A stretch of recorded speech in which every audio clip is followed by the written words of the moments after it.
परमेश्वर पिता का धन्यवाद करते हैं। एक नया दिन फिर से उसने हमारे जीवन में जोड़ा। हम जानते हैं उसकी महाकरुणा और दया का फल है कि हम मिट नहीं गए हैं, परंतु आज के दिन को हम देख पाए हैं। और इसलिए अपने उस जीवित परमेश्वर का धन्यवाद करते हैं जिसने स्वर्ग और पृथ्वी को बनाया, सारी सृष्टि का रचना किया और उसने हमें भी बनाया ताकि उस जीवित परमेश्वर की महिमा, स्तुति, प्रशंसा, तारीफ लगातार हम अपने जीवन के द्वारा करें। और इसलिए मैं धन्यवाद करता हूँ आज के दिन में उसने फिर से ये सुंदर अवसर दिया कि फेसबुक के माध्यम से ऑनलाइन परमेश्वर के पवित्र वचन को हम सीख सकते हैं, शेयर कर सकते हैं और इन वचनों के प्रकाश में अपने सिद्ध परमेश्वर की इच्छाओं को अपने व्यक्तिगत जीवन के लिए समझ सकते हैं। और इसलिए उस जीवित परमेश्वर का धन्यवाद करते हैं। मेरे साथ जितने मेरे प्रिय भाई बहन लोग, जितने प्रिय लोग जुड़े हैं और जुड़ते चले जा रहे हैं, मैं सबों का धन्यवाद करता हूँ। परमेश्वर हर एक को आज के दिन में अपने पवित्र वचनों के द्वारा आशीषित करें। और इसलिए आइए आज के दिन के लिए परमेश्वर के एक पवित्र वचन को हम पढ़ेंगे, जो दानियल के पुस्तक 11वां अध्याय उसका एक पद को पढ़ेंगे, 32 पद। Book of Daniel chapter 11 verse 32। और जो लोग दुष्ट होकर उस वाचा को तोड़ेंगे, उनको वह चिकनी चुपड़ी बातें कह कह कर भक्तिहीन कर देगा, परंतु जो लोग अपने परमेश्वर का ज्ञान रखेंगे वे हियाव बांध कर बड़े काम करेंगे। परमेश्वर अपने इस पवित्र वचन को हम में से हर एक के हृदय के अंदर प्रकाशित करें। आइए प्रार्थना करेंगे। प्रेमी परमेश्वर पिता, हम आपका धन्यवाद करते हैं हमारे उद्धारकर्ता प्रभु यीशु के पवित्र नाम में, आज के दिन के लिए, इस सुंदर अवसर के लिए जिसमें हम आपके पवित्र वचन को सीख सकते हैं, शेयर कर सकते हैं। ऐसे पवित्र वचन के लिए धन्यवाद करते हैं पिताजी, जिनके द्वारा आप हमें अपनी योजना को प्रकट करते हैं, बताते हैं और उसके द्वारा आप हमें सावधान करते हैं, चिताते हैं और भी आप चाहते हैं कि आप जीवित सच्चे परमेश्वर को हम जानें, आपका ज्ञान रखें। और इसलिए पवित्र आत्मा परमेश्वर आपकी सहायता, आपकी अगुवाई आज के दिन के लिए भी चाहते हैं। बोलने में आप मेरी सहायता कीजिए। प्रेमी परमेश्वर, पवित्र आत्मा की अगुवाई, सामर्थ्य मैं चाहता हूँ। और वैसे ही मेरे प्रिय भाई बहन जितने लोग आपके पवित्र वचन को सुनते हैं ऑनलाइन या इसके बाद भी रिकॉर्डेड वचन को, हर एक की सहायता कीजिए ताकि आपको और ठीक से जान सकें और अपने आप को आपकी इच्छा में और बना सकें। और इसलिए प्रेमी परमेश्वर, आज के दिन में जब तक हम यहाँ पर हैं, बोलते हैं, बोलने में सहायता कीजिए। आपके पवित्र वचन के लिए धन्यवाद करते हैं। प्रभु यीशु के पवित्र रक्त के लिए धन्यवाद करते हैं। पवित्र आत्मा जो हमारा सहायक है, हमारा जो अगुवा है, शिक्षक है, जो हर समय हमारी अगुवाई करने के लिए, हमारी सहायता करने के लिए तत्पर है, जिसे आपने उनके हृदय के अंदर बसाया है, जिन्होंने आपको अपने हृदय के अंदर ग्रहण किया है, मुक्तिदाता करके आपके देह में जोड़े गए हैं। और इसलिए प्रभु जी, आज के दिन में हम में से हर एक की सहायता, अगुवाई कीजिए। धन्यवाद के साथ इस प्रार्थना को प्रभु यीशु के नाम में मांगते हैं, सुनिए, ग्रहण कीजिए। आमीन। आइए, इससे पहले कि परमेश्वर के पवित्र वचन की ओर हम ध्यान करेंगे, प्रिय भाई नरेश के साथ परमेश्वर की महिमा करेंगे गीत के द्वारा।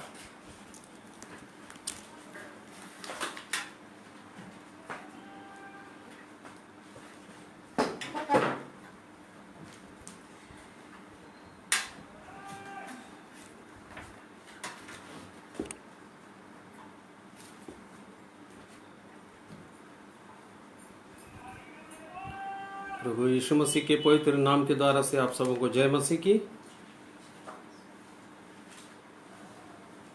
प्रेरितों के काम 1 अध्याय 8 पद में लिखता है, पढ़ेंगे चौहान भाई।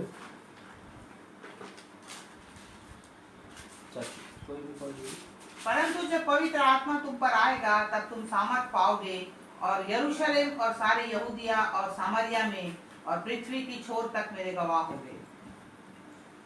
पवित्र आत्मा तुम पर जब आएगा तो तुम मेरे गवाह होगे और सारे दुनिया के छोर तक बड़े बड़े काम करोगे। परमेश्वर के सामर्थ्य के द्वारा से मैं सब कुछ कर सकता हूँ।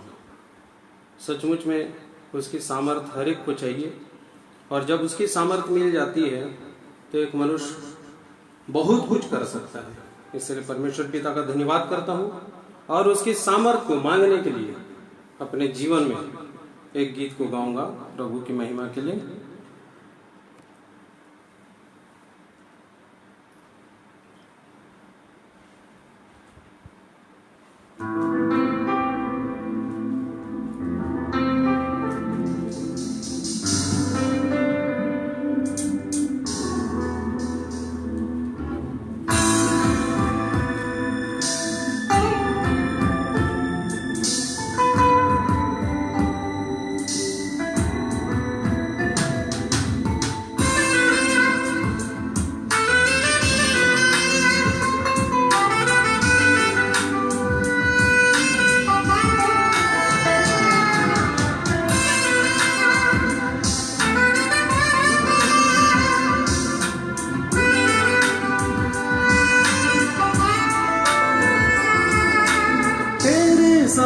से भर दे यीशु, रहूं मैं तेरा सदा। पवित्र आत्मा से भर दे मुझे, पवित्र रहूं सदा। तेरे सामर्थ से भर दे यीशु, रहूं मैं तेरी सदा। पवित्र आत्मा से भर दे मुझे, पवित्र रहूं सदा। तू छू ले मेरा प्रभु, तू छू ले मेरा यीशु, तू छू ले मेरा प्रभु, तू छू ले मेरा यीशु।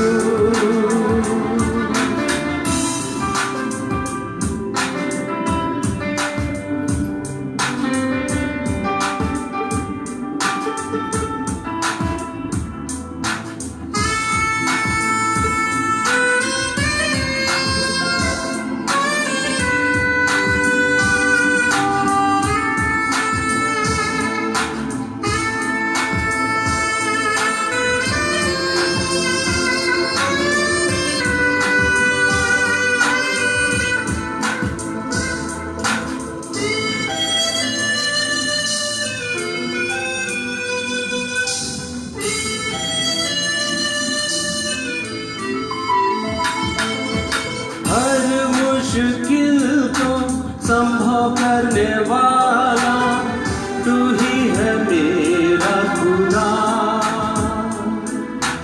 हर बीमारी को चंगा करने वाला तू ही तो मेरा खुदा। हालेलुया,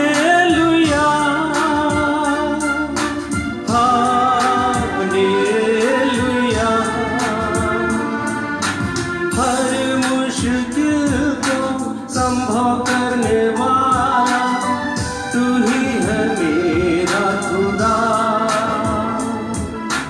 हर बीमारी को चंगा करने वाला तू ही तो मेरा खुदा। तू छू ले मेरा प्रभु, तू छू ले मेरा यीशु, तू छू ले मेरा प्रभु, तू छू ले मेरा यीशु।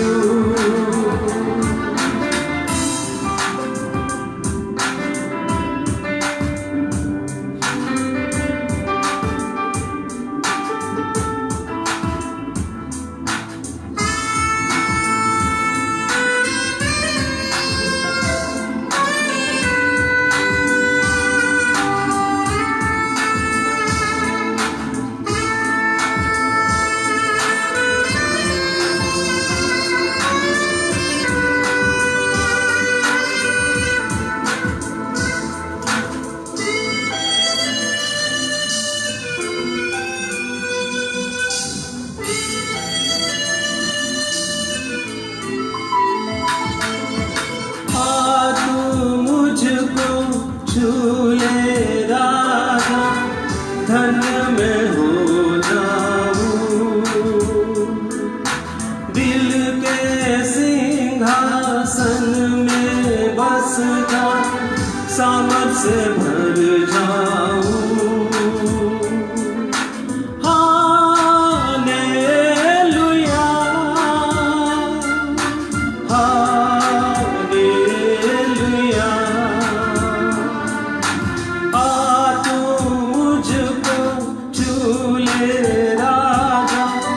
धन्य मैं हो जाऊं, दिल के सिंहासन में बस जा, सामर्थ से भर जाऊं।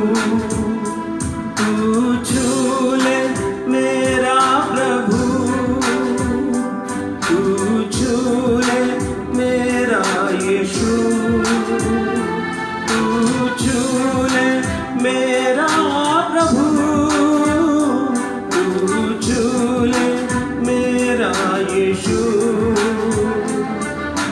तेरे सामर्थ से भर दे यीशु, रहूं मैं तेरा सदा। पवित्र आत्मा से भर दे मुझे, पवित्र रहूं सदा। तू छू ले मेरा प्रभु, तू छू ले मेरा यीशु, तू छू ले मेरा प्रभु, तू छू ले मेरा यीशु।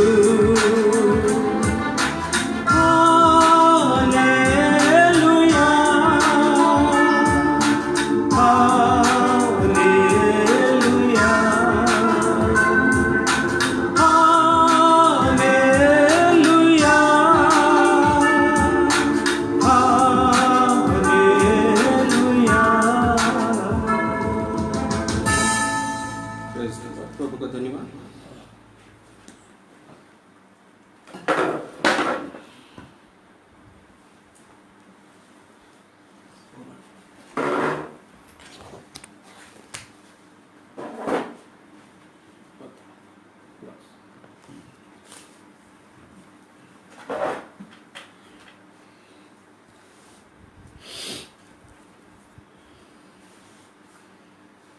सुंदर गीत के लिए भाई को धन्यवाद देते हैं।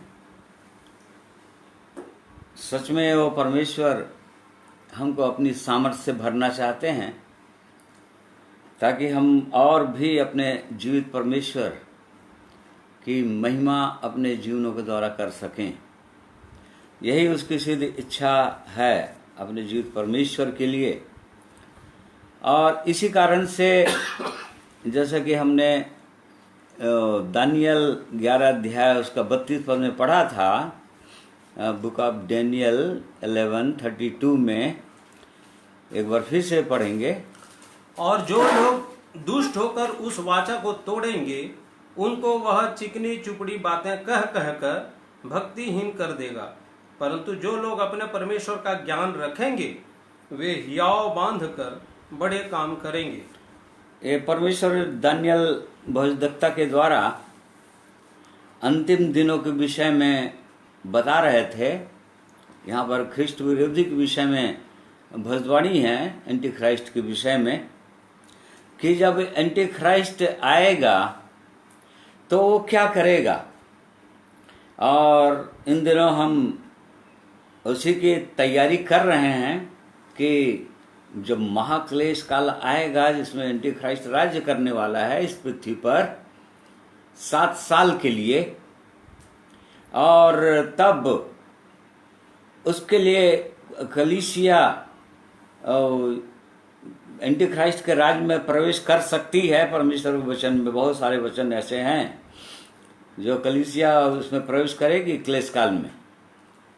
परमेश्वर अपने लोगों को परखने के लिए ऐसा जाने देगा और भी शुद्ध करने के लिए, ताकि प्रभु यीशु के साथ जा सकें। इसी दौरान प्रभु यीशु का आगमन भी हो जाएगा, रैप्चर हो जाएगा।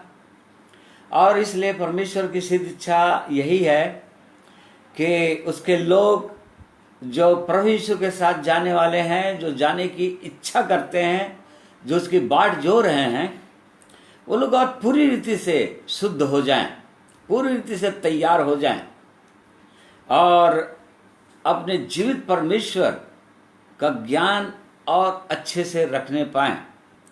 क्योंकि यहाँ पर हमने पढ़ा इसी के दूसरे भाग में, परंतु जो लोग अपने परमेश्वर का ज्ञान रखेंगे वे हियाव बांधकर बड़े बड़े काम करेंगे।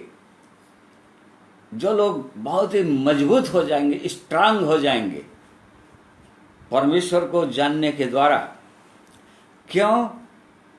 क्योंकि यदि परमेश्वर को नहीं जान पाए, बलवंत नहीं हो पाए और मजबूत नहीं हो पाए, तो यहाँ पर लिखा हुआ है कि एंटी क्राइस्ट जो होगा, ख्रिस्ट विरोधी जो होगा, जो बहुतों को चिकनी चुपड़ी बातें कह कह कर वो गिरा देगा। वो बहुतों को गिरा देगा। वो बहुत अच्छे अच्छे लोगों को गिरा देगा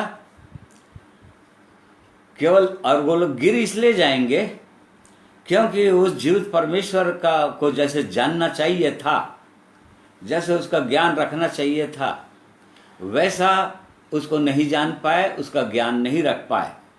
इस कारण से वो उनको गिराने में वो सफल हो जाएगा। तो यहाँ पर इस बात को परमेश्वर पहले से ही अपने इस नबी के द्वारा, दानियल के द्वारा बता दिया। अंतिम दिनों के विषय में कैसी कैसी घटनाएं होंगी, क्या क्या बातें होंगी, जब ख्रिस्ट विरोधी आएगा तो क्या करेगा। उसने यहाँ पर लिखा है कि जब लोग आएंगे तोड़ेंगे, चिकनी चुपड़ी बातें कहकर भक्तिहीन कर देगा। परंतु जो लोग परमेश्वर का ज्ञान रखेंगे उससे पहले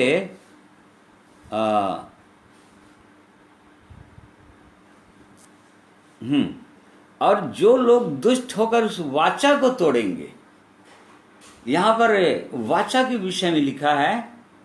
यह निश्चित रूप से नई वाचा के विषय में बोल रहा है परमेश्वर, जो प्रभु यीशु मसीह के द्वारा, ये दो भविष्यवाणी है यहाँ पर। प्रभु यीशु मसीह के लहू के द्वारा, प्रभु यीशु अपने लहू के द्वारा अपने लोगों से, जो लोग उसके पीछे चलने वाले थे, उनके साथ जो वाचा बांधने वाला था, उसके विषय में यहाँ पर भविष्यवाणी है। और साथ ही साथ एंटी क्राइस्ट के लिए भी भविष्यवाणी है कि वो भी जब वो आएगा इस्राएल देश में यहूदियों के साथ वो वाचा बांधेगा। 1 सप्ताह के लिए वाचा बांधेगा, अर्थात 7 साल के लिए वाचा बांधेगा। परंतु यहाँ पर जब हम देख रहे हैं तो यदि हम नए नियम के विश्वासी हैं, प्रभु यीशु मसीह के पीछे चलने वाले हैं, प्रभु यीशु मसीह को यदि हमने अपने हृदय के अंदर स्वीकार किया है, उद्धार का अनुभव हमने पाया है और प्रभु यीशु मसीह के लहू के द्वारा हम धोए गए हैं, हमारे पाप धोए गए हैं, हमारे पाप क्षमा किए गए हैं। तो हमारे साथ प्रभु यीशु ने वाचा बांध दिया है, अपने लहू से बांध दिया है। परंतु यहाँ पर उनके लिए भी बोल रहा है कि बहुतों को चिकनी चुपड़ी बातें कह कह कर, एंटी क्राइस्ट, ख्रिस्ट विरोधी जब वो आएगा, जब प्रकट में होगा। अब वो कैसे होगा? ये एक पुरुष के रूप में होगा, एक मनुष्य होगा, या ग्रुप में होगा, या वर्ल्ड सिस्टम के रूप में होगा। वैसे यूहन्ना जो प्रभु यीशु मसीह के शिष्य थे वो पहले से बता दिए थे। पहला यूहन्ना 2 को उसका 18 पद में पढ़ेंगे कि वो जो आने वाला है, परंतु उससे पहले और बहुत सारे, पढ़ो बोला,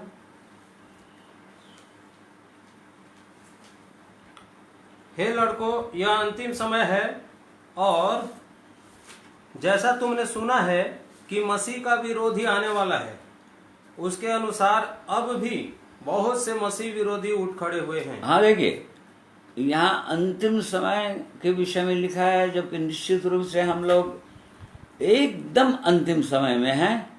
हम सब विश्वास कर रहे हैं, परमेश्वर के वचन पर विश्वास करने वाले लोग, कि हम लोग एकदम अंतिम समय में हैं, जबकि प्रभु यीशु मसीह का आगमन होने का है और ख्रिस्ट विरोधी, एंटी क्राइस्ट का इस संसार में प्रकट होने का है।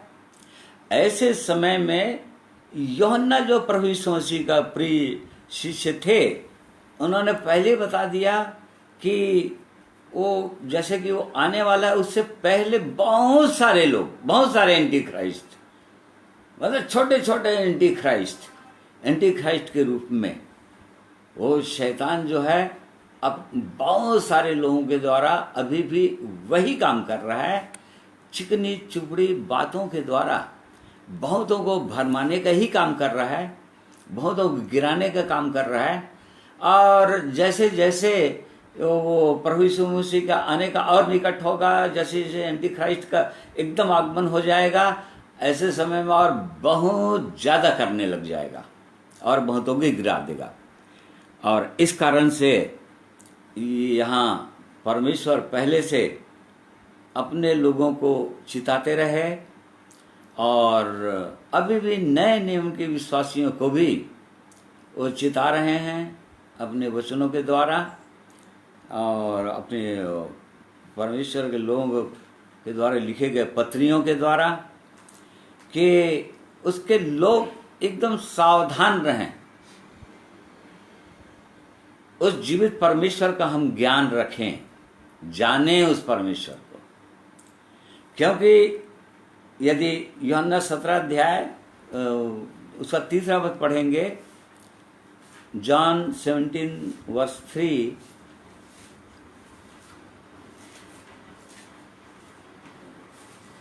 और अनंत जीवन यह है कि वे तुझ एकमात्र सच्चे परमेश्वर को और यीशु मसीह को जिसे तूने भेजा है जाने। हाँ, अनंत जीवन के ही लिए प्रभु यीशु इस दुनिया में आए ही इसलिए कि एक मनुष्य को जो उस पर विश्वास करेंगे उनको अनंत जीवन दे।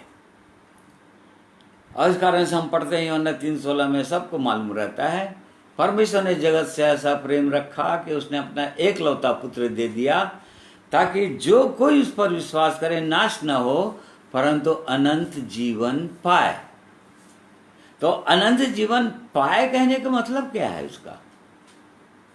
अनंत जीवन पाए मतलब बहुत सालों तक हम के बाद चले जाएंगे या बहुत सालों तक परमेश्वर के साथ रहेंगे।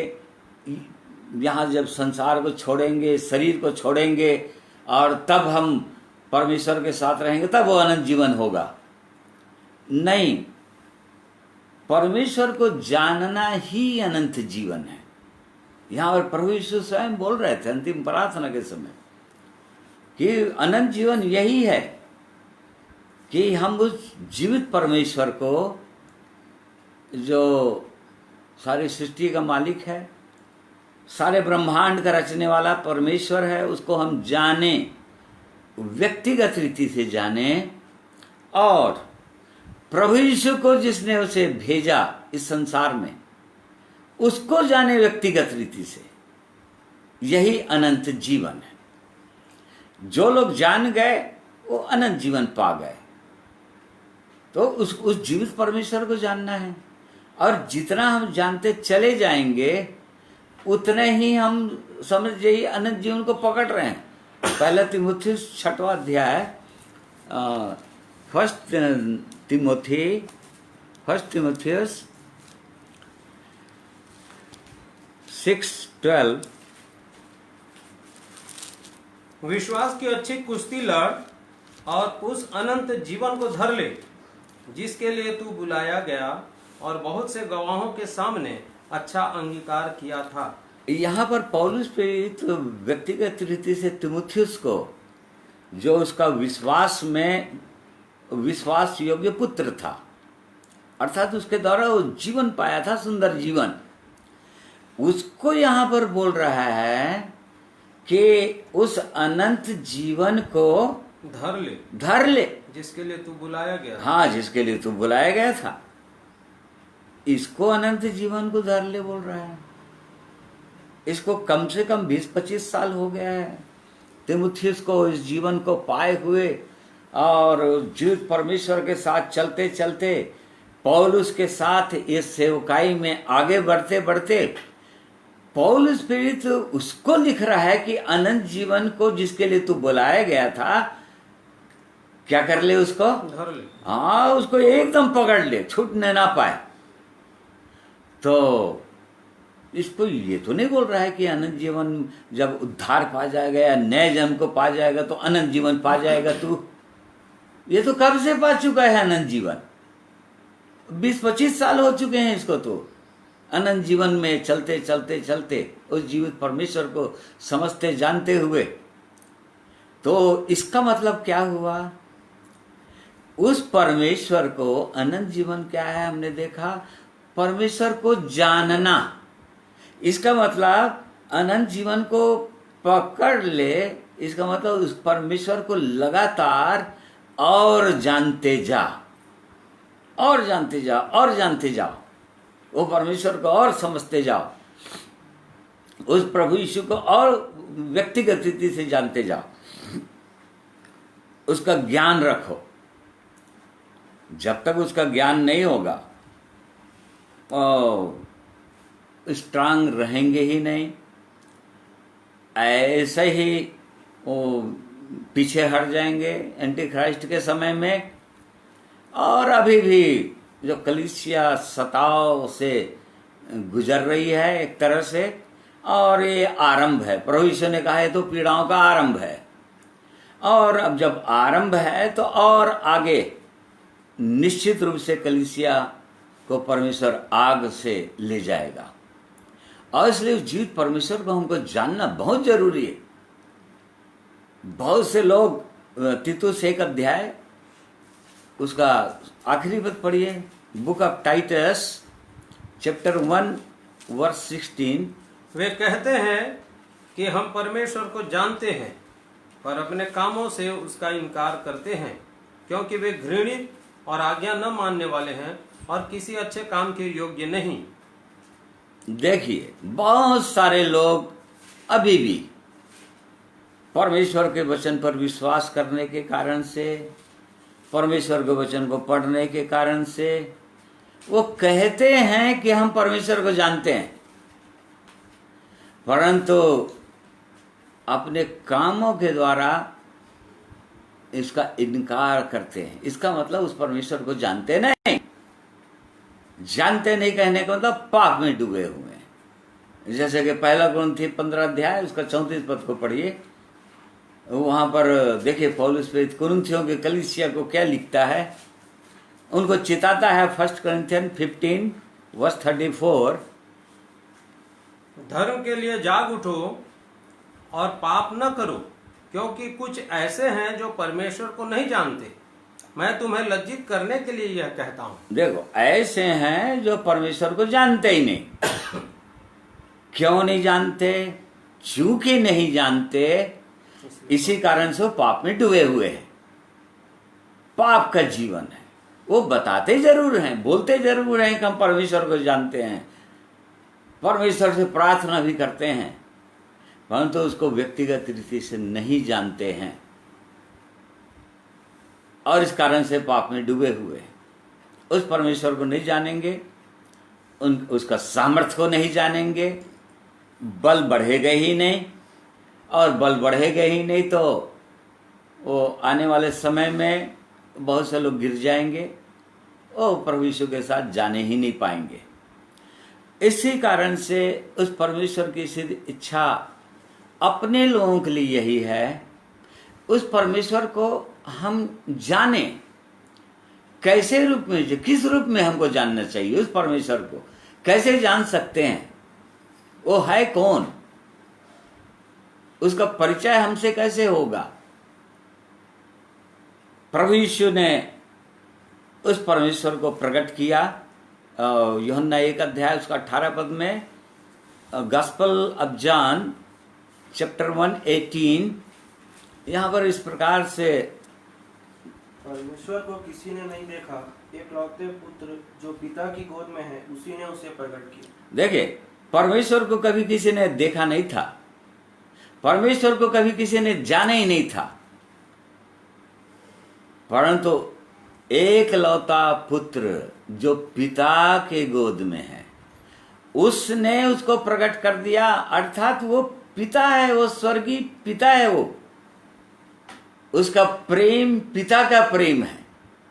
उनके लिए जो उससे उत्पन्न हो जाते हैं, जो उसके द्वारा जन्म ले लेते हैं, आत्मिक जन्म, उसकी इच्छा से उत्पन्न हो जाते हैं, उनके लिए वो स्वर्गीय पिता हो जाते हैं। वो तो उस परमेश्वर को हमको जानना कैसे है?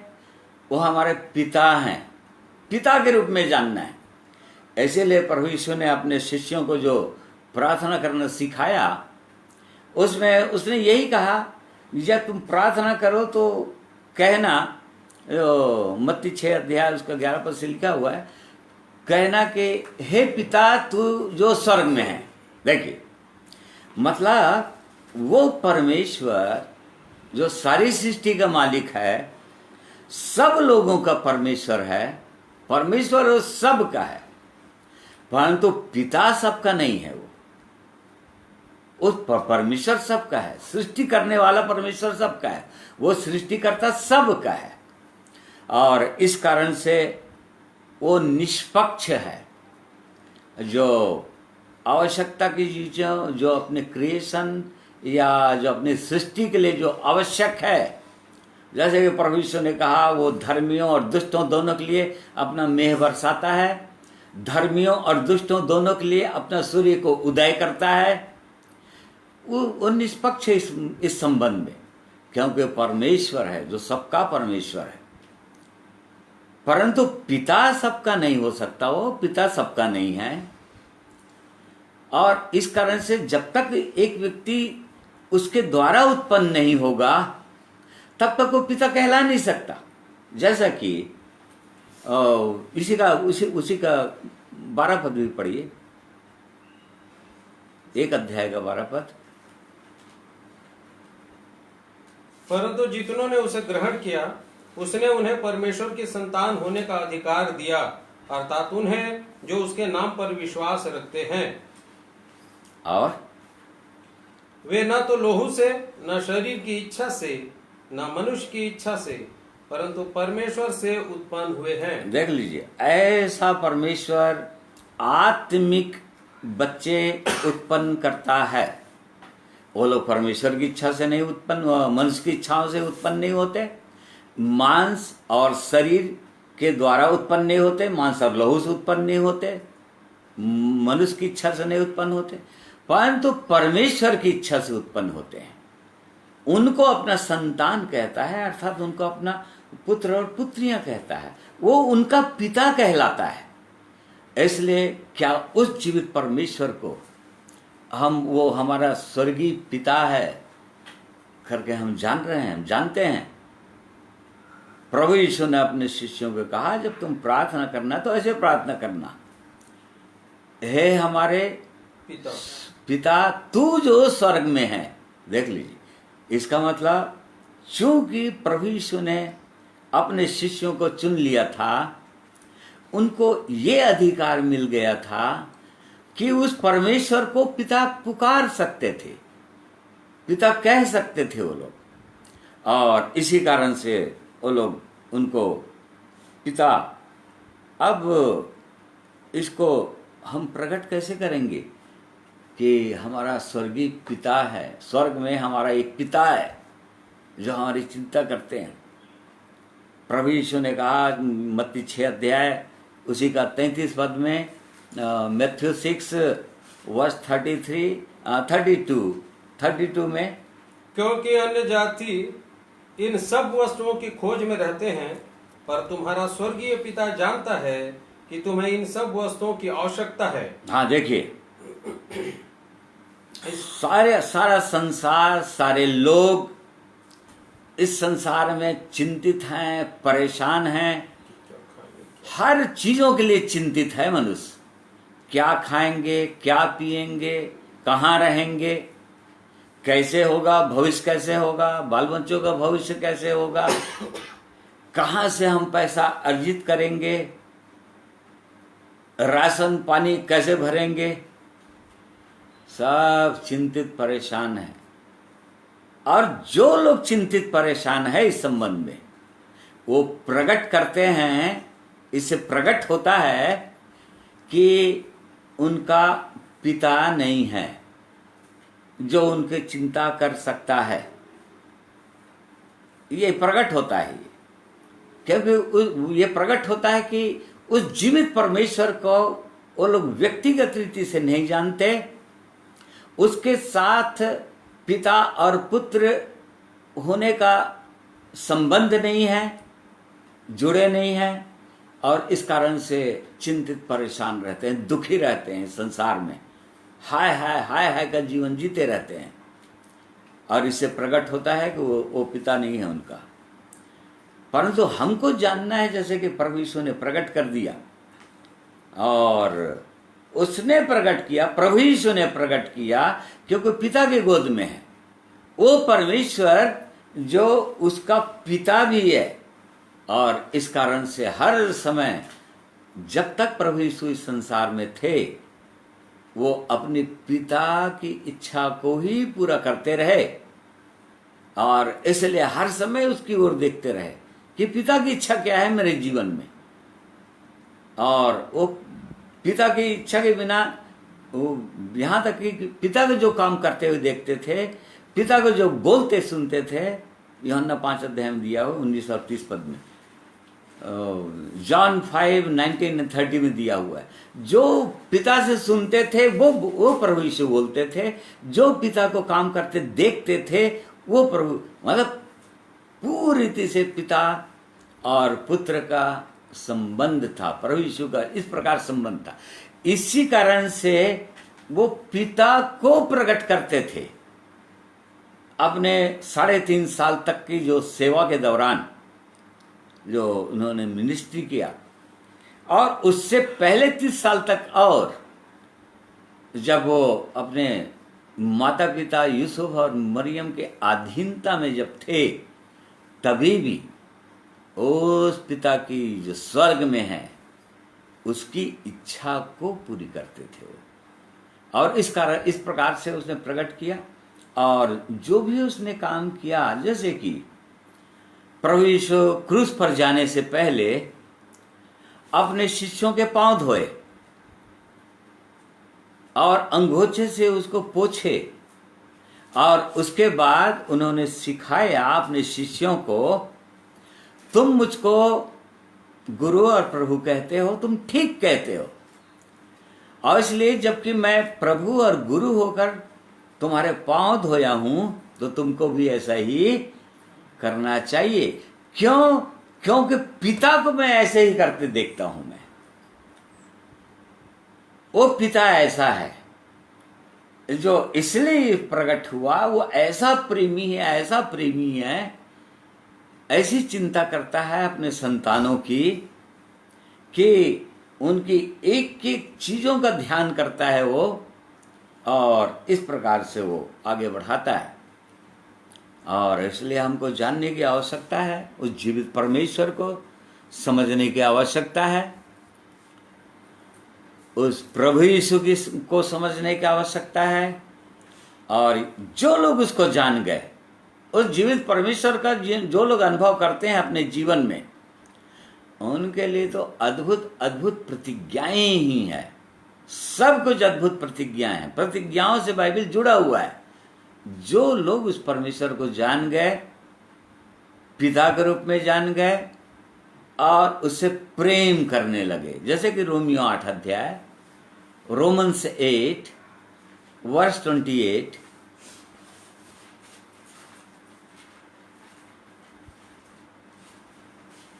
हम जानते हैं कि जो लोग परमेश्वर से प्रेम रखते हैं उनके लिए सब बातें मिलकर भलाई ही को उत्पन्न करती हैं, अर्थात उन्हीं के लिए जो उसकी इच्छा के अनुसार बुलाए हुए हैं। हाँ, देखिए, जो लोग परमेश्वर से प्रेम करते हैं, जो लोग उस परमेश्वर को पिता के रूप में जान गए हैं, उनके साथ हर बातें मिलाकर भलाई को उत्पन्न करती है। चाहे कुछ भी हो जाए, इस संसार में कुछ भी होता रहे, वो अपने लोगों के लिए भलाई ही उत्पन्न करेगा। इसलिए भलाई उत्पन्न करेगा, और इस कारण से उसके लोगों को डरने की भी आवश्यकता नहीं है, क्योंकि वो उनके लिए भलाई उत्पन्न करेगा। इसलिए केवल धन्यवाद देने की आवश्यकता होता है। इसलिए धन्यवाद देने के लिए आवश्यकता है क्योंकि वो परमेश्वर सारी सृष्टि का रचने वाला, बनाने वाला परमेश्वर है। वो सारी सृष्टि को चला रहा है। वो उसकी आज्ञा बिना पत्ता भी नहीं हिलता। ये लोग बाग भी इस बात को स्वीकार करते हैं और कहते हैं, ऐसा विश्वास करते हैं कि कोई सुप्रीम अथॉरिटी है, कोई तो परमेश्वर है। हाँ, उसको जानते नहीं। हाँ, उसके विषय में ये अवश्य जानते हैं कि इसको बिना कोई पत्ता भी नहीं हिलेगा, बिना। इसी कारण से चूंकि इस दुनिया में चाहे कुछ भी होता रहे, जो लोग उस परमेश्वर को जान गए, वो लोग केवल धन्यवाद ही देते रहते हैं। धन्यवाद ही देना चाहिए उस परमेश्वर को। क्यों? चाहे जो कुछ भी हो जाए, उसके लोगों के अंदर, उनके लोगों के बीच में वो उनके लिए भलाई उत्पन्न करेगा। उसके लिए धन्यवाद देना चाहिए। मतलब धन्यवाद देना चाहिए कहने का मतलब ये नहीं होता है कि हमारे साथ एकदम बुरा हो गया जीवन में तो हम परमेश्वर को धन्यवाद दें। नहीं, प्रभु मेरे साथ ये बहुत बुरा हुआ इसलिए मैं आपका धन्यवाद देता हूँ, या भयंकर वाला रोग से ग्रसित तो मैं हो गया हूँ इसलिए आपका धन्यवाद देता हूँ। ये मतलब नहीं। इसलिए धन्यवाद देना है कि वो सृष्टि को चलाने वाला परमेश्वर, वो जानता है सब कुछ कि मेरे जीवन में ऐसी घटना क्यों हुई, और वो सब कुछ ठीक करने वाला परमेश्वर। इसलिए हमको धन्यवाद किसके लिए देना है? ये रोग बीमारी के लिए नहीं देना है, उस परमेश्वर को देना है जो सब कुछ को अपने कंट्रोल में करता है, अपनी इच्छा के अनुसार करता है, और खासकर उनके जीवन में जिनको उसने बुला लिया है और एक विशेष उद्देश्य के लिए बुलाया है। उद्देश्य क्या है? कि उसके पुत्र के समान हो जाए। उद्देश्य ये है कि बुलाने का उद्देश्य ये है, 29 पद में हम पढ़ते हैं कि उसके पुत्र के समान हो जाए, अर्थात प्रभु यीशु के समान हम बन जाए, ताकि वो हमारा बड़ा भाई ठहरे, वो हमको अपना भाई समझे, और वो परमेश्वर जो प्रभु यीशु का पिता है वो हमारा पिता ठहरे। इस प्रकार से हमको जानना है, हमको समझना है। उसी का रोमन्स 8 ही निकला है, उसका 32 पढ़िए। जिसने अपने निज पुत्र को भी न रख छोड़ा। हाँ, ये 31 पद भी पढ़ लीजिए। अतः हम इन बातों के विषय में क्या कहें? यदि परमेश्वर हमारी ओर है तो हमारा विरोधी कौन हो सकता है। जिसने अपने निज पुत्र को भी न रख छोड़ा परंतु उसे हम सब के लिए दे दिया। देखिए यहां पर यह लिखा हुआ है कि फिर से पढ़िए 31। अतः हम इन बातों के विषय में क्या कहें, यदि परमेश्वर हमारी ओर है तो हमारा विरोधी कौन हो सकता है। देखिए यदि परमेश्वर किसी व्यक्ति की ओर है, यदि परमेश्वर मेरे साथ है, यदि परमेश्वर आपके साथ है, या परमेश्वर किसी के भी साथ है, संबंध है उसका, पूरी रीति से संबंध है पिता पुत्र का, उसका संतान होने का, तो परमेश्वर यहां पर प्रतिज्ञा कर रहा है यदि परमेश्वर हमारी ओर है तो हमारा विरोधी फिर कौन हो सकता है।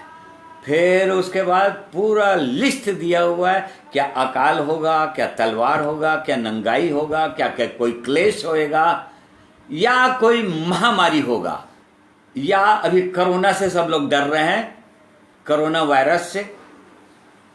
ये कोरोना भी क्या हमारे विरोध में हो सकता है। यदि परमेश्वर किसी के साथ हो तो कोरोना उसका कुछ बिगाड़ सकता है, बिगाड़ सकता है क्या? बिगाड़ नहीं सकता। क्यों? क्योंकि वो परमेश्वर की आज्ञा के बिना, उस परमेश्वर के इच्छा के बिना एक वायरस भी नहीं फैल सकता। इसका मतलब उस परमेश्वर ने आज्ञा दिया है, वो परमेश्वर की इच्छा के अंतर्गत है, उसकी योजना के अंतर्गत है। ये पूरे विश्व में वायरस फैला हुआ है कोरोना नाम का, जिसके कारण से लोग आज भयभीत हैं, डरे हुए हैं। इस मात्र कोरोना से डरे हुए हैं। जब आग की लपटें आएंगी जीवन में सताव के रूप में प्रभु यीशु मसीह के मानने वालों के पीछे, उनके जीवन में, तब कैसे डरेंगे? तब क्या करेंगे? फिर तब तो पीछे भागेंगे। फिर तो प्रभु यीशु के पीछे चल ही नहीं सकते, किसी हालत में नहीं चल सकते। इसलिए परमेश्वर बोल रहा है कि यदि परमेश्वर हमारी ओर है, यदि परमेश्वर मेरे साथ है, हाँ, ये निश्चयता इसीलिए होना चाहिए। इसलिए परमेश्वर को वचन लिखा है दानियों में, परंतु जो लोग परमेश्वर का ज्ञान रखते हैं वो लोग क्या हो जाएंगे? हियाव बांध कर बड़े काम करेंगे, बहुत बड़े बड़े काम करेंगे। मतलब इन सब चीजों से डरेंगे ही नहीं। इन चीजों से उसको डरने की जरूरत नहीं। चाहे अकाल पड़ जाए, चाहे मरी फैल जाए, चाहे तलवार आ जाए, चाहे किसी प्रकार का क्लेश आ जाए, चाहे नंगाई हो जाए। क्यों?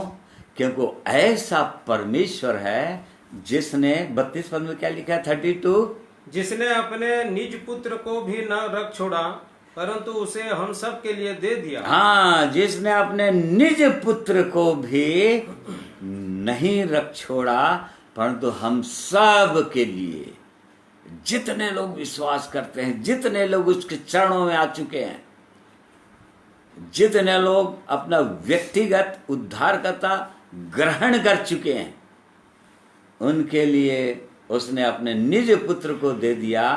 तो और आगे, वह उसके साथ हमें और सब कुछ क्यों न दे। जब उसने पुत्र को दे दिया, अपने प्रेम करने वाला पुत्र को दे दिया, अपने निज पुत्र को दे दिया, तो उसके साथ हमको और चाहे दुनिया में कुछ भी हमारी आवश्यकता की चीजें हो, कुछ भी हो, परमेश्वर का वचन कह रहा है क्यों नहीं देगा। वो परमेश्वर को, वो प्रभु यीशु को दे दिया, बलिदान कर दिया क्रूस पर, उसका लहू बहा दिया, हमारे सारे दोष को, हमारे सारे पाप को उस पर मढ़ दिया, उसको बलिदान कर दिया क्रूस पर, उसको मरने दे दिया ताकि हम बचाए जाएं। उसके लहू से हमारे सारे पाप धुल जाए, मिट जाए, क्षमा हो जाए। उस जीवित परमेश्वर के साथ हमारा संबंध स्थापित हो जाए, हम उसको पिता के रूप में जान जाएं, उसको पिता कह सकें। और तब फिर यहां पर सुंदर प्रतिज्ञा, अपने पुत्र का बलिदान कर दिया, और क्यों कुछ भी जो हमारी आवश्यकता की चीजें हैं क्यों नहीं देगा। इसलिए उसके लोगों को जिनके साथ परमेश्वर का संबंध हो, उनको किसी प्रकार से परमेश्वर नहीं चाहता कि लोग डरते रहें। यहाँ इन वचनों के द्वारा यही लिखा हुआ है।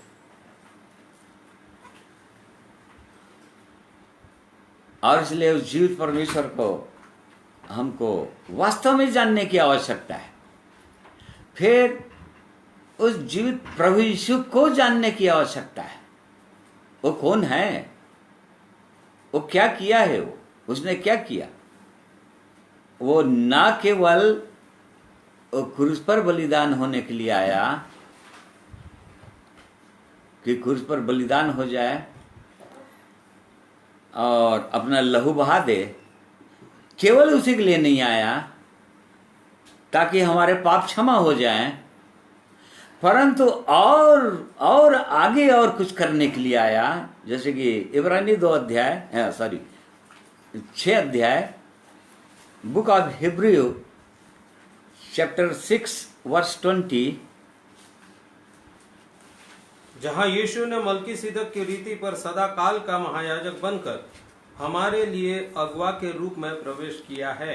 यहाँ पर प्रभु यीशु के विषय में लिखा हुआ है अगुआ के रूप में, या इंग्लिश बाइबल में लिखा है एज ए फोर रनर, मतलब हमारे आगे आगे गया है, वो मार्ग दिखाता हुआ गया है, अगुआ बन गया है, वो महायाजक बन गया है।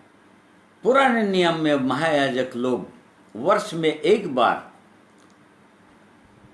परम पवित्र स्थान में, जहां पर वाचा का संदूक होता है, अपने पापों के लिए और प्रजा के पापों की क्षमा के लिए लहू लेकर जाता था, बड़े कांपते और डरते हुए।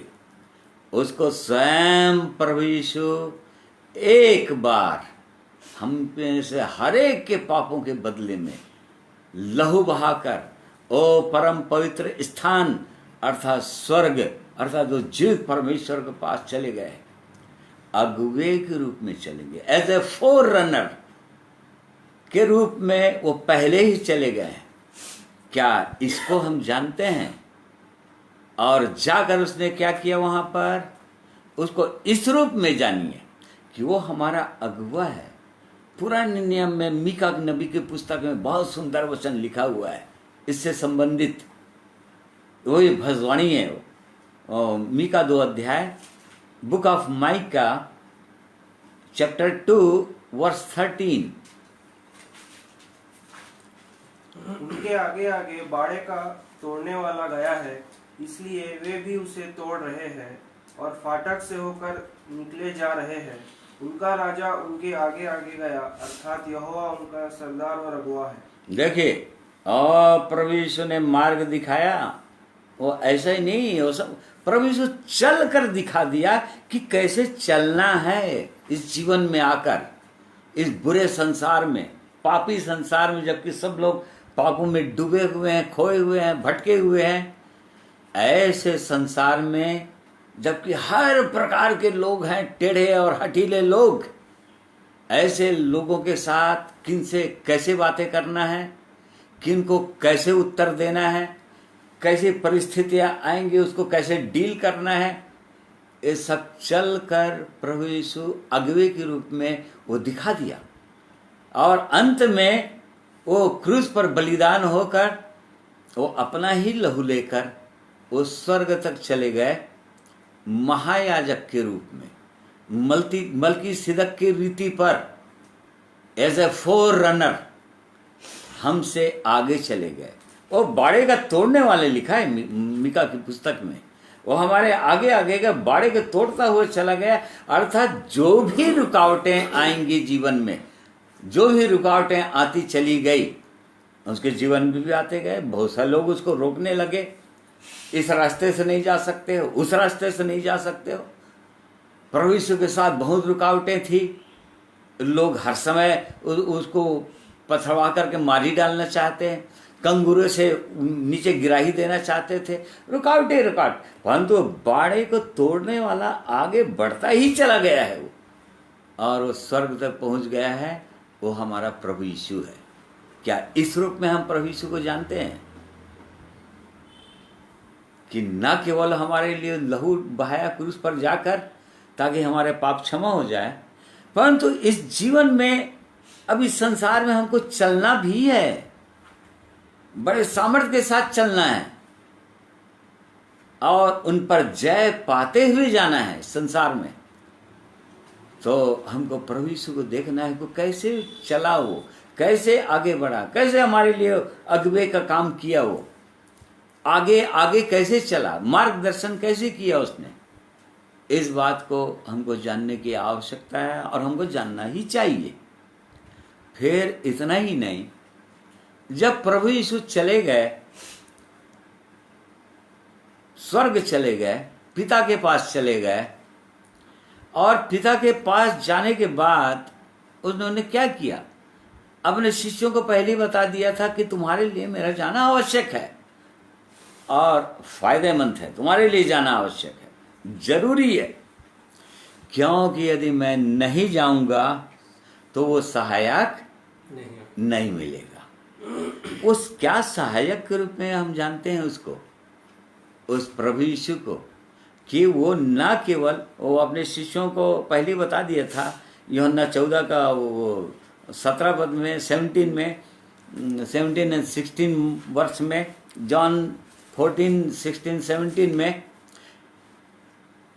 मैं पिता से विनती करूंगा और वह तुम्हें एक और सहायक देगा कि वह सर्वदा तुम्हारे साथ रहे, अर्थात सत्य का आत्मा, जिसे संसार ग्रहण नहीं कर सकता, क्योंकि वह न उसे देखता है और न उसे जानता है। तुम उसे जानते हो क्योंकि वह तुम्हारे साथ रहता है और वह तुम में होगा। हाँ, ये प्रभु यीशु पहले ही अपने शिष्यों को तो बताते जा रहे थे। क्रूस पर जाने से पहले वो केवल शिष्यों से बात कर रहे थे। वो कुछ अध्यायों में 13, 14, 16 ये अध्याय केवल अपने शिष्यों के साथ बात कर रहे थे कि मैं जाऊंगा और तब क्या होगा। यहाँ पर अपने चेलों को बोला कि मैं जाऊंगा तब एक सहायक आ जाएगा जो अवश्य भी तुम्हारे साथ रहता है। अपने विषय में बोल रहे थे अपने चेलों को कि देखो, मैं तुम्हारे साथ 3.5 साल तक चलता रहा। जब भी तुम्हारे जीवन में कभी भी संकट आई, जब नाव पर जा रहे थे तो आंधी और तूफान चली, और जब नाव डूबने लगी और तब तुमने मुझको जगाया और आंधी और तूफान को मैंने शांत कर दिया। मैं तुम्हारा सहायक रूप में था वहां पर। ऐसे और कभी भी जब संकट आया तुम्हारे जीवन में, जब तुम्हारे लोग बीमार पड़े या जब भूखों मरने लगे, तब मैंने उनकी सहायता की। परंतु तब अब तुम्हारे लिए जाना आवश्यक है। तभी भी तुम अकेले नहीं रहोगे, परंतु जब तक वो सहायक नहीं आएगा, अभी तुम्हारा केवल बाहर से सहायता करता रहा।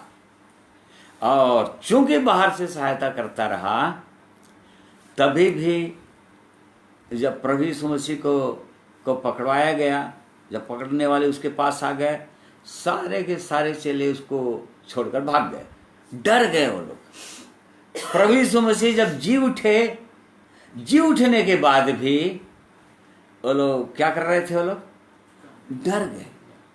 और किसी बंद कमरे में अकेले रहते थे, डर के मारे रहते थे कि यहूदी लोग कहीं हमको देख न लें। वो डरे हुए थे, बहुत भयभीत हो गए थे वो लोग। परंतु जब पेंतीकुस्त का दिन आया, अर्थात जब पवित्र आत्मा आया उनके जीवन में, शिष्यों के अंदर, 120 लोगों के अंदर, जो प्रेरितों का 1 अध्याय 12 पद से आगे लिखा हुआ है, और तब पवित्र आत्मा से लोग भर गए पूरी रीति से। उसके बाद कभी डरे लोग? उसके बाद कभी नहीं डरे वो लोग।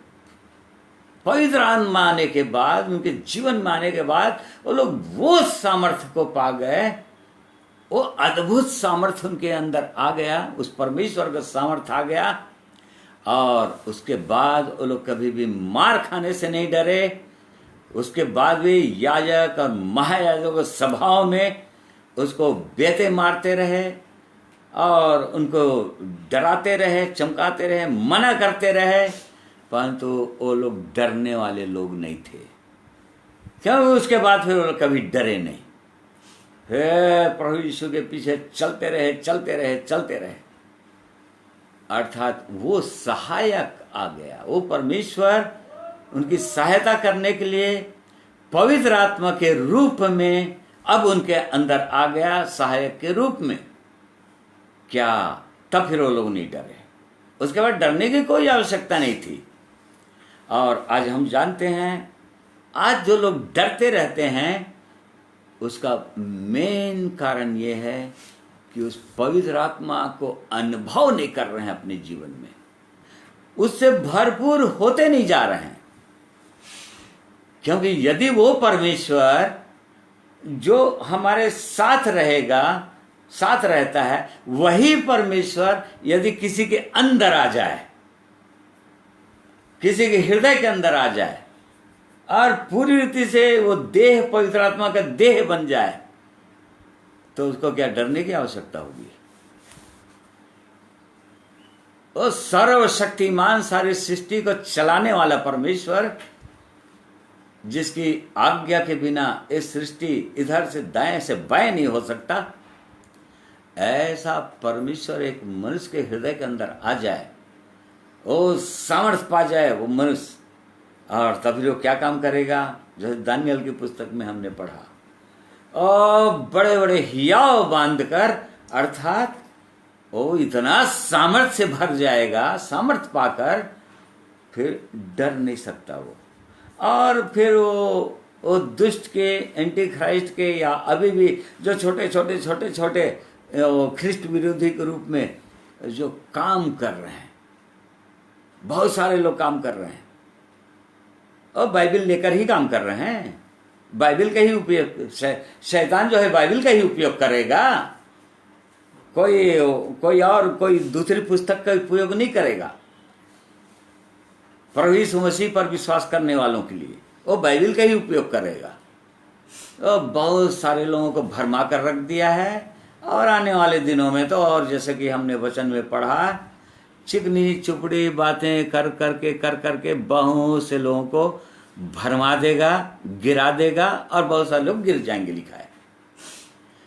परंतु जो लोग परमेश्वर का ज्ञान रखेंगे, जो लोग परमेश्वर को और जानेंगे, और जानना है प्रभु, मुझको और जानना है आपको, जैसे पौलुस बोलता है फिलिपियों के पत्री को, फिलिपियों की कलीसिया को लिखते समय बोल रहा था, 3 अध्याय का उसका 10वें पद में, फिलिपियंस 3:10 में वो बोल रहा था, ताकि मैं उसको और उसके मृत्युंजय की सामर्थ को और उसके साथ दुखों में सहभागी होने के मर्म को जानूं, हाँ, और उसकी मृत्यु की समानता को प्राप्त करूं, देखिए, कि मैं किसी भी रीति से मरे होम से जी उठने के पद तक पहुंचूं।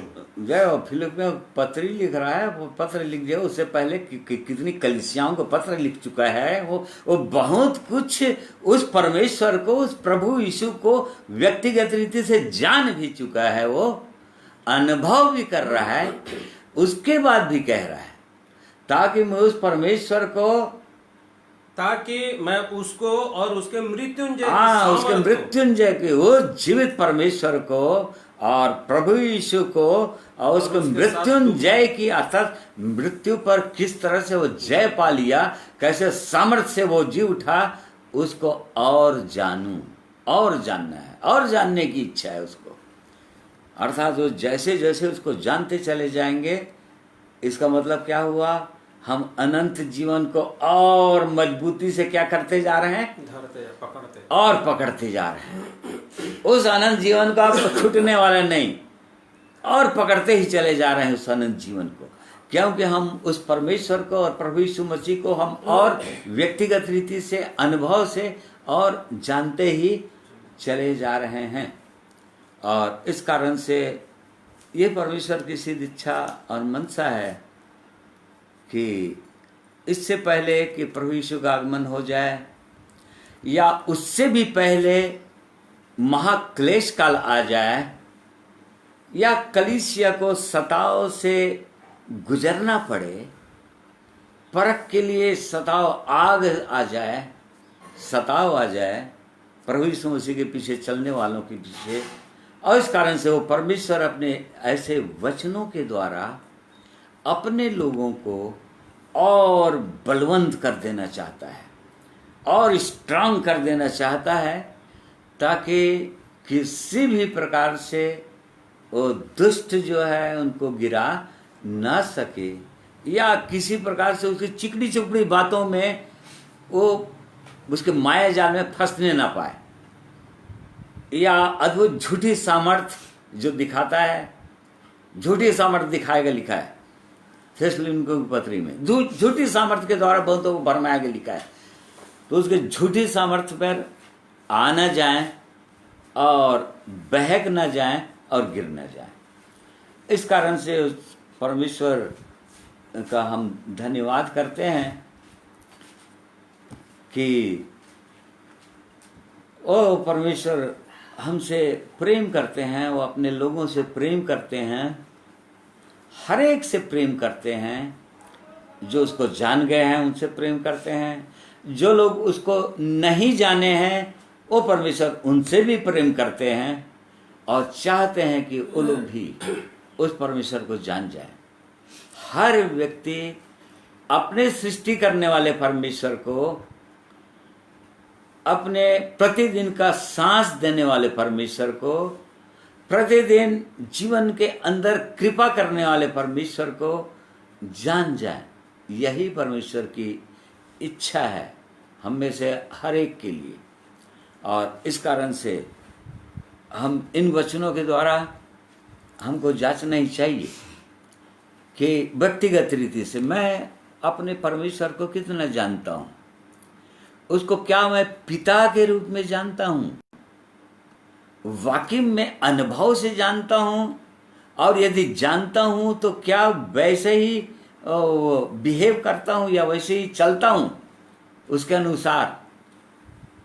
क्या उस प्रभु यीशु को अपने अगुवे के रूप में जानता हूँ, जो मेरे आगे आगे आगे आगे चला, और वो कैसे चला, वो कैसे परिस्थितियों से लड़ा, और वो कैसे दुष्ट शैतान, क्योंकि वचन में लिखा है हमारे जीवन में जो परीक्षाएं आती हैं वैसे ही उसके जीवन में भी परीक्षाएं आई, परंतु भक्ति के कारण से, पिता से प्रार्थना करने के कारण से, उसकी आज्ञाओं को मानने के कारण से वो निष्पाप ठहरा, वो गिरा नहीं, कहीं पर नहीं गिरा।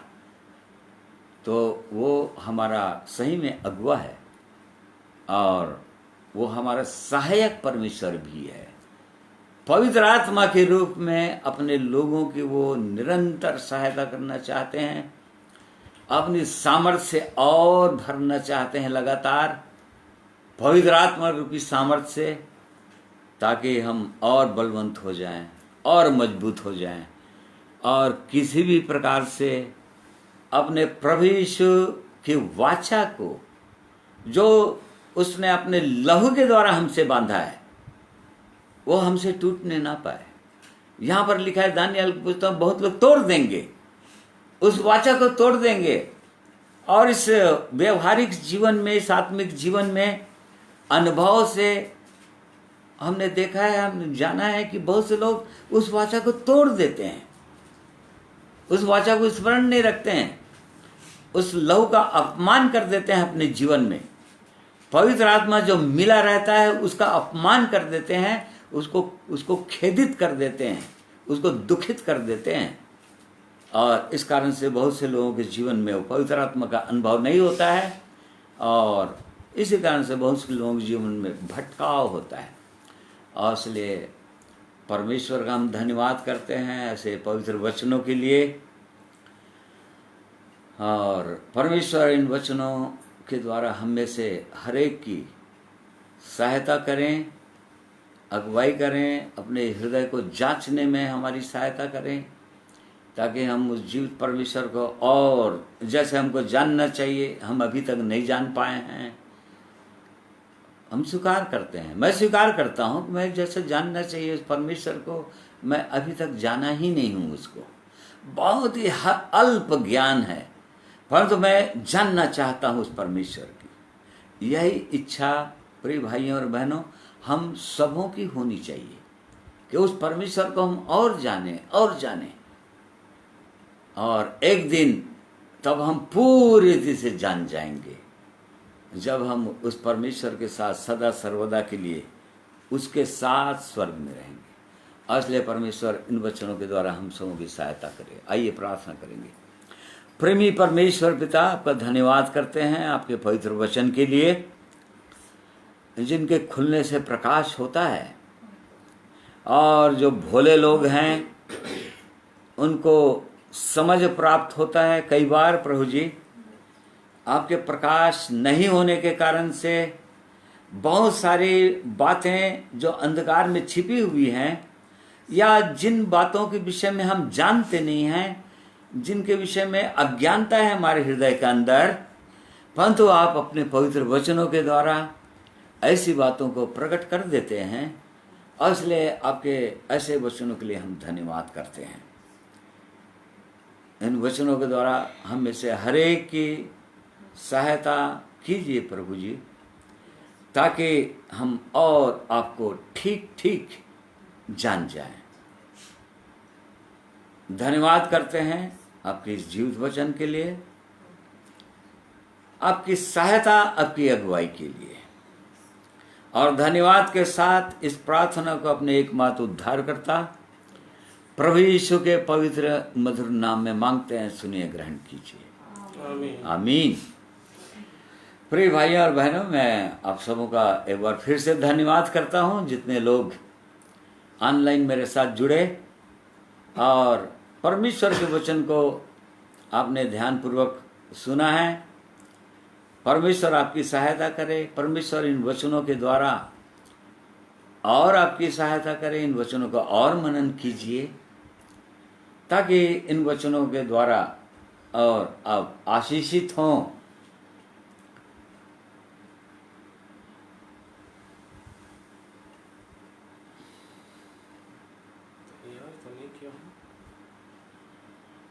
आगे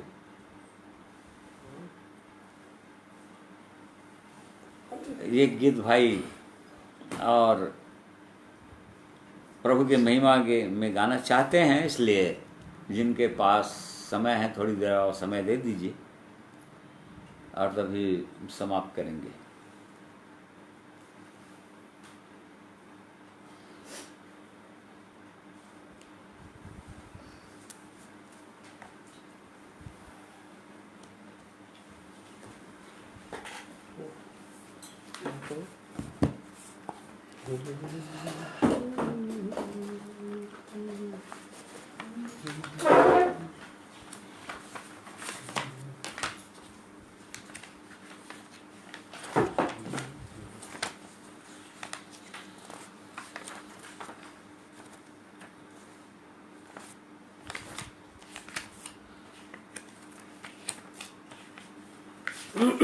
प्रभु की महिमा स्तुति हो। सचमुच में अद्भुत वचन है। यदि प्रभु हमारे ओर है तो मुझे किस बात का भय हो सकता है। और इसलिए प्रभु सहायता करे कि हम निरंतर निडर होकर के इस जीवन के मार्ग में आगे बढ़ते जाएं।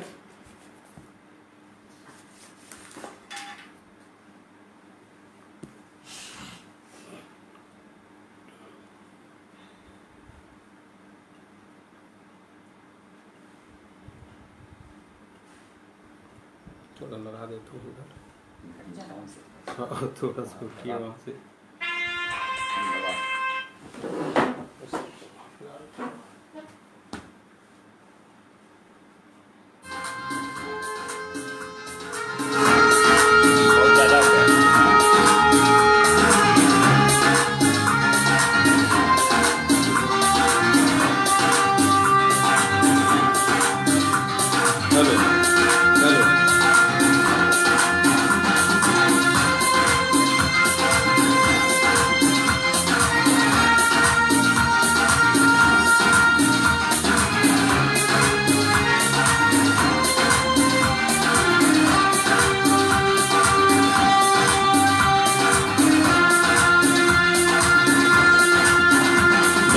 डर मैंने तुझको छुड़ाया है, मत डर मैंने तुझको छुड़ाया है।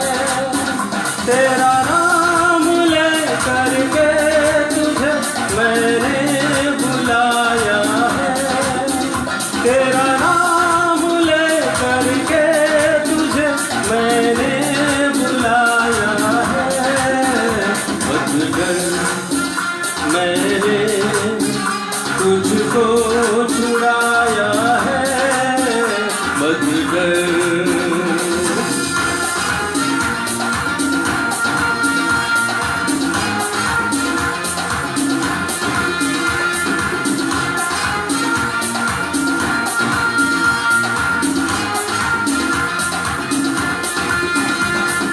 जब तू जल में से होकर जाए संग संग मैं रहूंगा, जब तू नदियों से होकर चले तेरे संग संग मैं चलूंगा।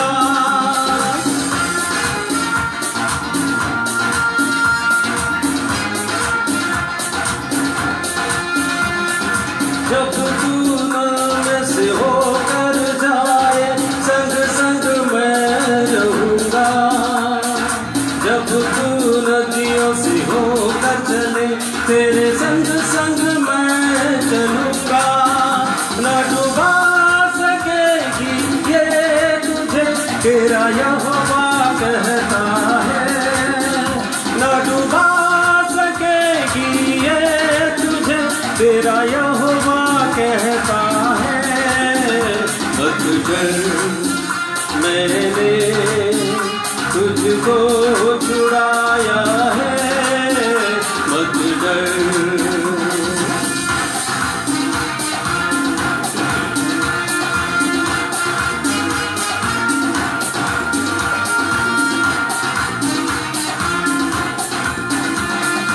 जब तू आग के बीच में से होकर के चलेगा, जब तू आग की लौ में से होकर के चलेगा,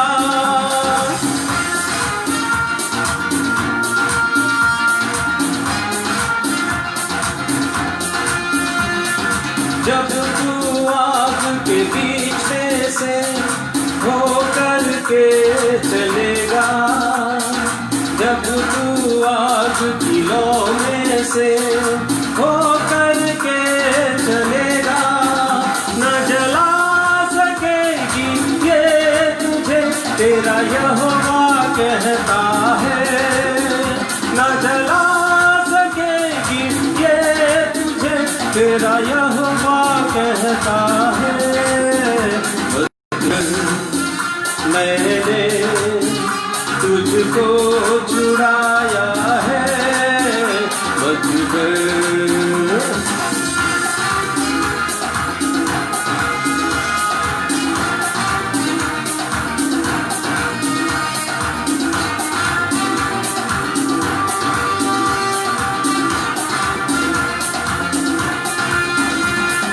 मुझसे पहले कोई न हुआ न बाद में कोई होगा, मेरे हाथ से कोई तुझे कभी भी छुड़ा न सकेगा।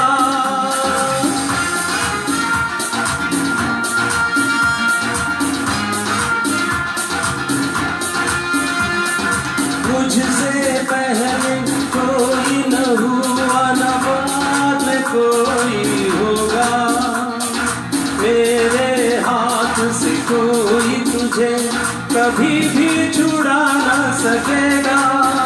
तेरा रचने वाला सिरजनहार यहोवा कहता है, तेरा रचने वाला सिरजनहार यहोवा कहता है। मत डर मैंने तुझको छुड़ाया है, मत डर मैंने तुझ तुझको छुड़ाया है, तेरा नाम ले करके तुझे मैंने बुलाया है, तेरा नाम ले करके तुझे मैंने बुलाया है। मत डर मैंने तुझको छुड़ाया है, मत डर। प्रभु की महिमा स्तुति हो। तुरही की आवाज को सुनिए। प्रभु सच में हम सबसे बातें किया है आज के वचन से। जब यहोवा मेरी ओर है तो मेरा विरोधी कौन हो सकता है, और इसलिए हमें डरने की आवश्यकता नहीं है। प्रभु हम सबकी सहायता करें, हम सबको आनंदित रखें, हम सबको आशीष दें।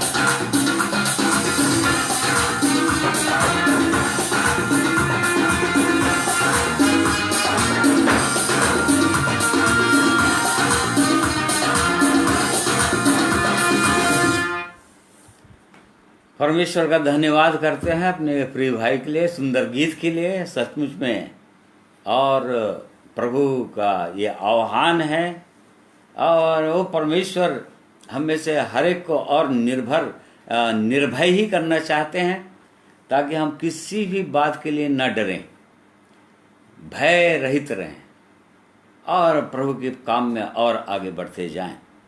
इसलिए परमेश्वर का धन्यवाद करता हूँ, आप सबों का धन्यवाद करता हूँ एक बार फिर से, और अपने उद्धारकर्ता प्रभु यीशु के पवित्र नाम में आप सबों को जय मसीह कहता हूँ।